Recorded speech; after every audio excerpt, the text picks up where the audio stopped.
بعض لوگ چھوٹی عمر میں بازو پر نام لکھوا لیتے ہیں، اب اس کو ختم کرنا چاہیں تو ختم کروا سکتے ہیں، ختم نہ کروائیں تو وضاحت فرمائیں۔ اس طرح کے بازو پر نام چھدوانا غلط ہے، گناہ ہے، حرام ہے، یہ جان کو تکلیف دینا منع ہے، لیکن آپ نے کر لیا ہے، اب دوبارہ اوپر تیزاب ڈال کے اس کو صاف کراؤ، یہ ڈبل مصیبت ہے، ٹھیک ہے؟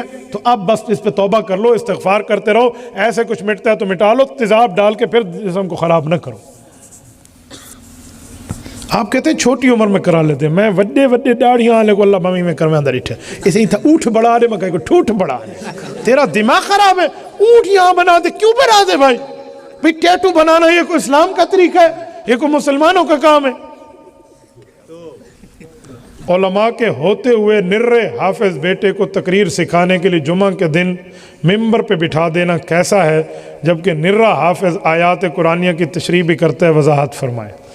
بھائی اگر کوئی حافظ ہے اور وہ عالم کی زیر نگرانی وہی بات کرتا ہے جو علماء سے اس نے سیکھے ہیں، تو پھر تو گنجائش ہے چلو کچھ نہ کچھ کہہ دے، اور اگر وہ اپنی طرف سے بھیڑی رکھتا ہے، اس میں کوئی باتیں درمیان میں ڈالتا ہے، تو ایسے کو کسی قسم کی کوئی اجازت نہیں دی جا سکتی۔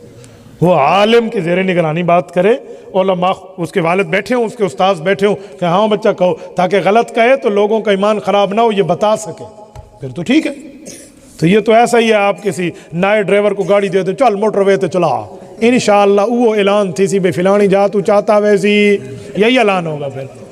تو بھائی آپ کہیں کہ تو جا کر چلا تو کیا گاڑی سیکھے گا؟ 60 ڈرائیور بیٹھے دوسرے کو سکھائے، پھر تو ٹھیک ہے، پھر وہ تشریح بھی کرے، تفسیر بھی کرے، جو اس کو علماء زیر نگرانی میں سنائے تو ٹھیک ہے، اور اگر اس طرح کی کوئی بات نہیں ہے تو پھر اس طرح کرنا جائز نہیں۔